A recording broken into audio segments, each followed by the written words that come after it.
It started with one man's vision. This is in the summer of 1975, and I actually concluded that I should start the company in 1982.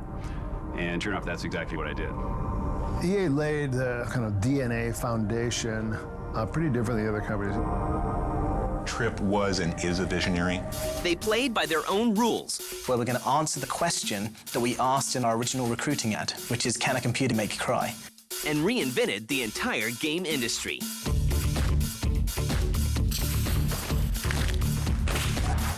That was really the birth of EA Sports. It was the first time in the industry that celebrities had been used in a game. They've had this kind of core success in these core franchises that have allowed them to become experimental. There were tough times. EA's ultimate success and even existence was in doubt. But their perseverance paid off big. This is the story of Electronic Arts. The EA machine works. It is unstoppable. It's like a giant battleship that's turning its guns, and when it starts firing, you do not want to be on the beach.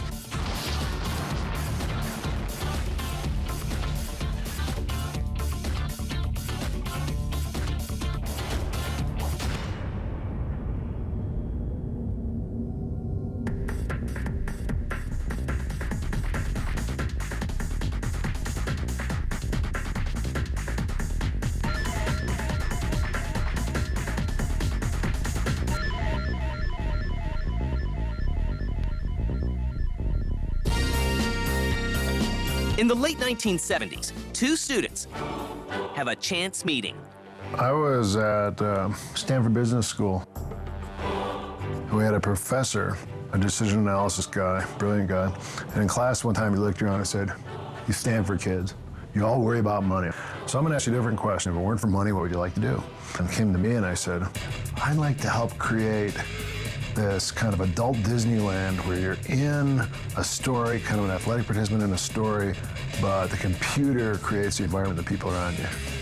And there's just silence in the class, like, "Whew, boy, is he ever out of it?" And this guy came up to me afterwards and said, "I've never heard that before, but there's one other kid in our class, and one of the other classes said something similar to that, you gotta go talk to him."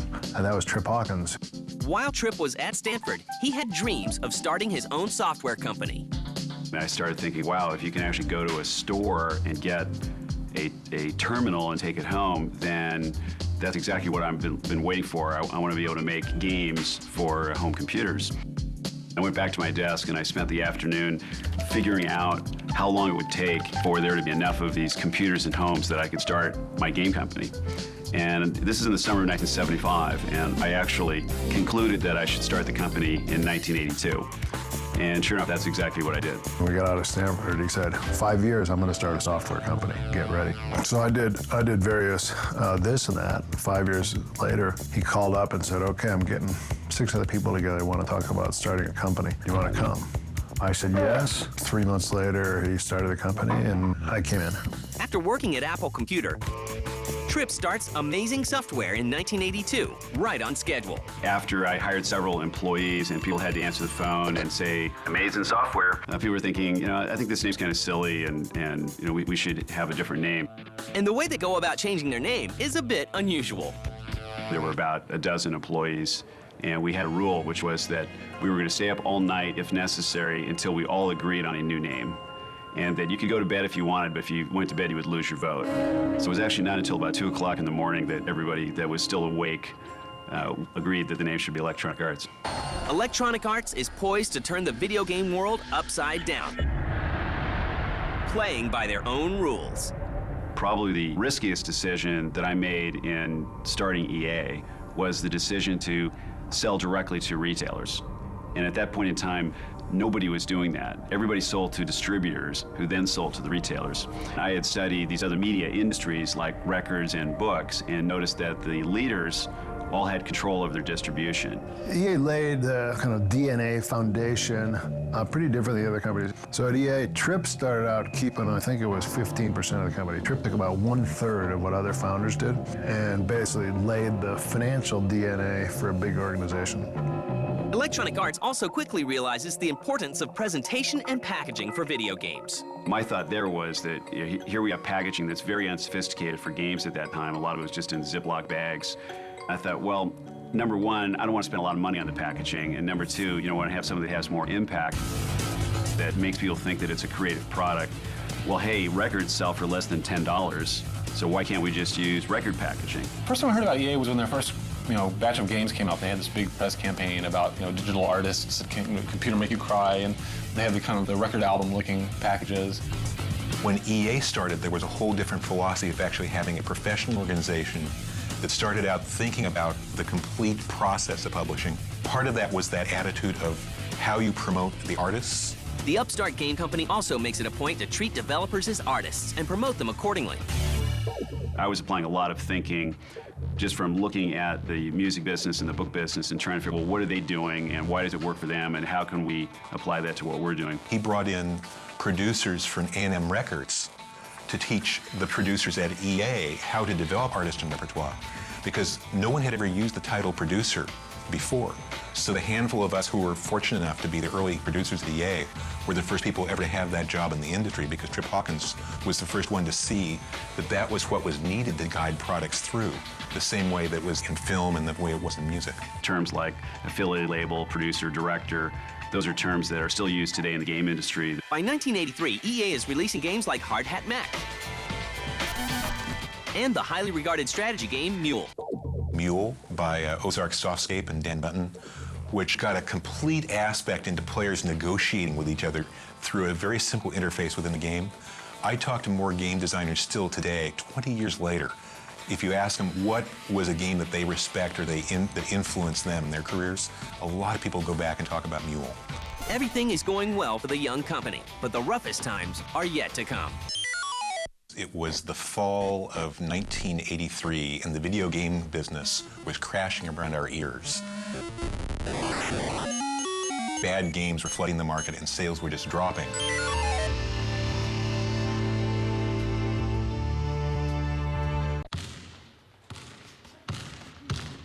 In 1983, Electronic Arts releases a game that sets the standard for sports games to come.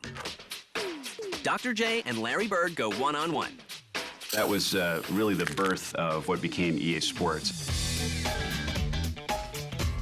And it was the first time in the industry that celebrities had been used in a game.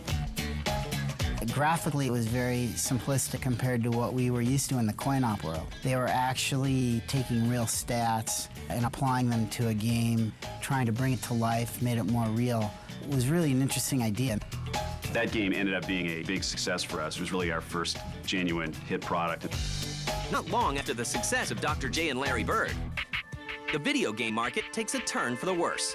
The whole decade of the 1980s, EA's ultimate success and even existence was in doubt. It was the fall of 1983, and the video game business was crashing around our ears.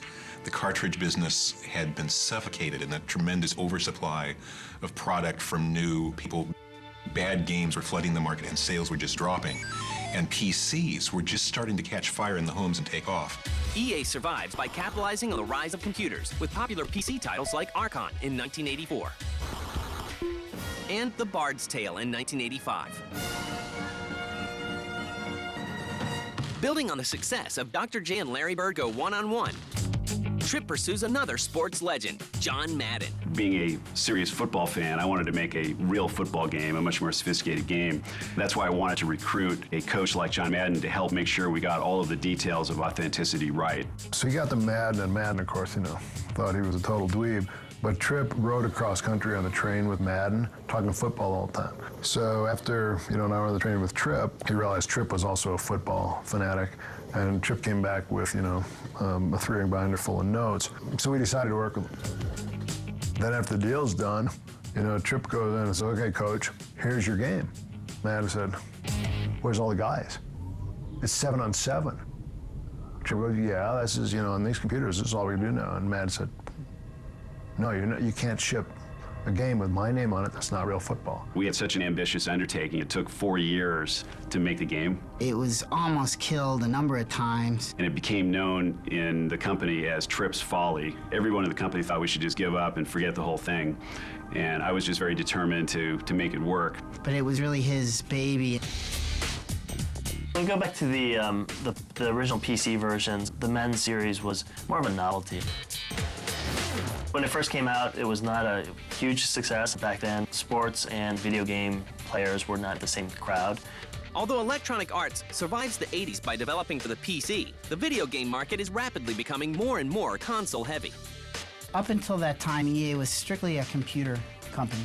We did no console work. A bunch of us, including Larry Probst, who was a sales guy at the time, he and I and a few others were, pretty vociferous about wanting to take EA from this little, what we called a boutique software, company into a bigger mass market console company. Tripp goes, okay, figure out what you want to do and let's do it. I think you guys are, finally right. We've got this experience in sports, we better stick with it and really go after it, because that was one area where we felt secure that we could beat any competition. We're developing the first set of sequels for EA Sports lineup on the Sega Genesis. So the first discussion was, a guy named Rich Hillman and I are sitting around and I said, we should do Madden again next year. And Rich goes, that would make sense. We went to everybody else in EA and they went, so football 2 years in a row? Nah, it'll never work. But we insisted. So we set off to do Madden football and said, well, as long as we're doing that, let's do another hockey and let's do another basketball. And with that, EA Sports was born.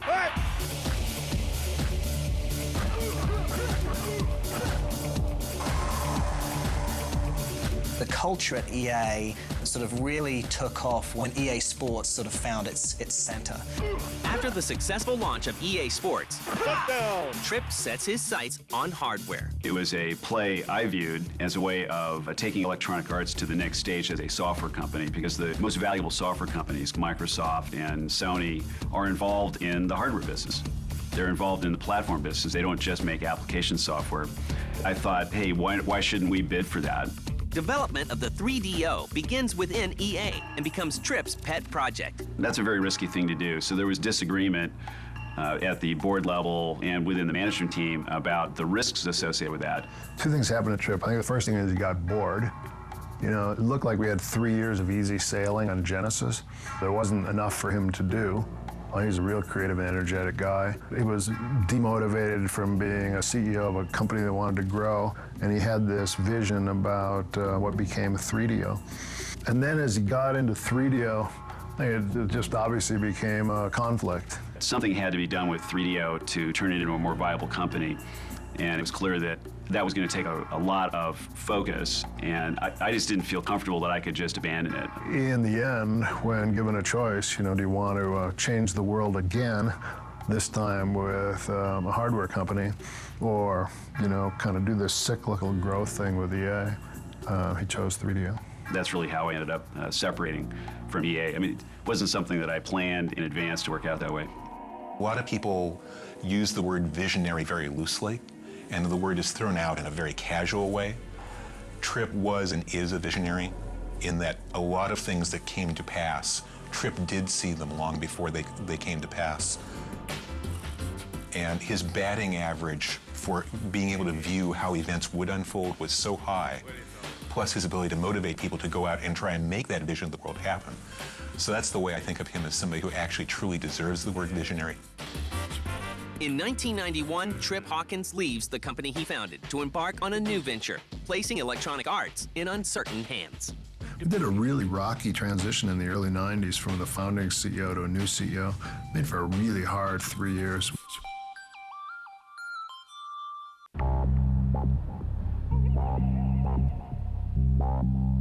After Tripp Hawkins leaves to start 3DO, EA quickly fills the gap. My impression of EA after Tripp Hawkins is that Larry Probst took over the helm, and Larry Probst is an amazing leader. Larry Probst, who's the CEO of the company, and sort of really kind of grew the company from a couple of $100 million to where it is today, nearly $3 billion in revenue. He's a sort of phenomenal figure, very balanced, very fair, very hard. Under new leadership, Electronic Arts continues to dominate the industry and pursues talented outside developers. That's when EA realized that they should start making periodic acquisitions to just beef up the product line and beef up the internal development resources and add more brands. They almost kind of started that campaign with Origin. I think they had a lot of disruption and chaos that happened after the Origin acquisition. And the important thing is they learned from it, I think, so that when they started doing their next acquisitions, they had a much better sense of kind of what to look out for. With the acquisition of Origin, EA continues the popular Ultima series and releases the first ever massively multiplayer online role-playing game, Ultima Online. It did what role-playing games have been trying to do for a long time, is kind of recreate that original little community experience of people sitting down and playing. It finally got it. In 1990, EA acquires Distinctive Software, a Canadian-based company. Don Matrick, who had founded Distinctive Software as a child prodigy and then run it for 10 years. Matrick called up Trip and said, "You guys should acquire us." Distinctive Software, which is EA Canada today, and it is the largest video game studio in the world. They do have a lot of the big-time titles that are workhorse for EA, NBA Live, Need for Speed, Def Jam, FIFA, MVP Baseball. He delivers, gives it a ride deep to center. Shades of Willie Mays. What EA's done in terms of buying the developers, it's been very successful. They've worked with the developers on multiple SKUs. It's given them time to get to know each other and understand whether or not they're synergists, rather than just go out there and chase after the hit developer who's got big million-unit seller last year and just buy them outright. In 1997, EA buys Maxis, the developer of the SimCity series. It was actually pretty impressive, the group of people they brought into Maxis. About 4 sharp people replaced about 10 vice presidents that we had at the time, and generally did a better, more focused job of running the company. Because of that, Maxis, as a studio, was able to get much more focused on what we were good at. Under Electronic Arts, Maxis releases SimCity 3000 and the best-selling PC game of all time, The Sims. And EA helps change the makeup of the industry. Which came first, the chicken or the egg, you know? Is EA gobbling up developers, thus changing the industry, or is the industry changing, thus requiring EA to gobble up the developers? You know, I'd always seen EA as kind of like the Death Star. You know, like this large monolith kind of going around and gobbling up things. You know, what I didn't realize until they acquired us was they, in fact, were being run by very smart people. Other key acquisitions made by EA include Peter Molyneux's company, Bullfrog, and the Florida-based Tiburon, known for bringing the Madden franchise to the next generation consoles. Madden NFL 2001 has a special place just because of, it really put our company, Electronic Arts Tiburon, on the map as one of the premier sports games developers. You know, that was a huge achievement. A lot of hard work. It really kind of set the pace for sports gaming on next-gen consoles. All next-gen consoles were not blessed with Madden, though. And he dropped it. Electronic Arts decided not to develop games for Sega's Dreamcast, despite the company's success on the Sega Genesis. There are a couple negatives about the Dreamcast.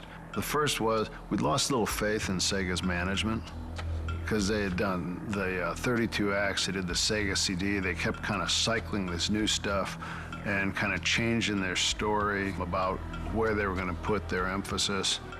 The Dreamcast for a while there was going to be an online machine at launch. They made too many changes for us to stay confident. Meanwhile, Sony, what they said they were going to ship, they never changed their message on the PlayStation. For Electronic Arts, one of the things that we've prided ourselves on is being platform agnostic. We think that our responsibility is to create the best software experiences for consumers. They've had this kind of core success in these core franchises that they've nurtured and that have allowed them to become experimental. With several best-selling franchises under its belt, EA continues its dominance in the game industry with a variety of big-name licenses. They obviously moved a lot more towards licenses with the Lord of the Rings franchises. And James Bond.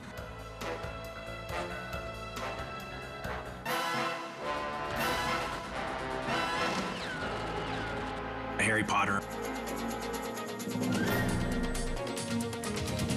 That's taken up a lot more of the growth of the company.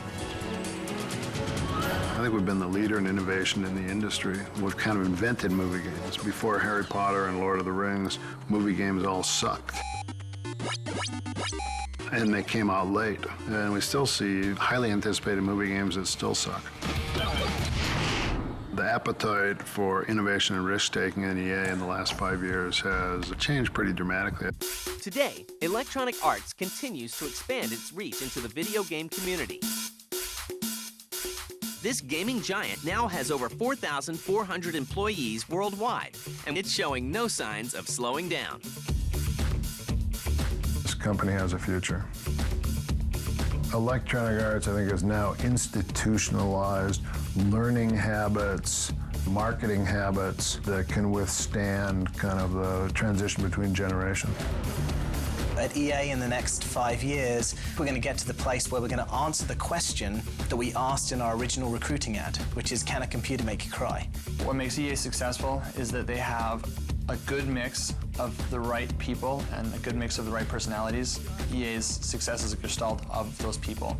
As a producer, it's a pretty impressive thing when the EA machine works for you. It's very gratifying if you've just poured your heart and soul into something for the last 12 to 24 months to see this machine fire up.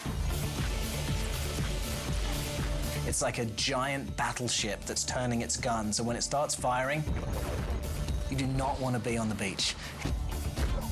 I'm kind of amazed at what has happened. That's beyond my wildest dreams, and it's totally exhilarating.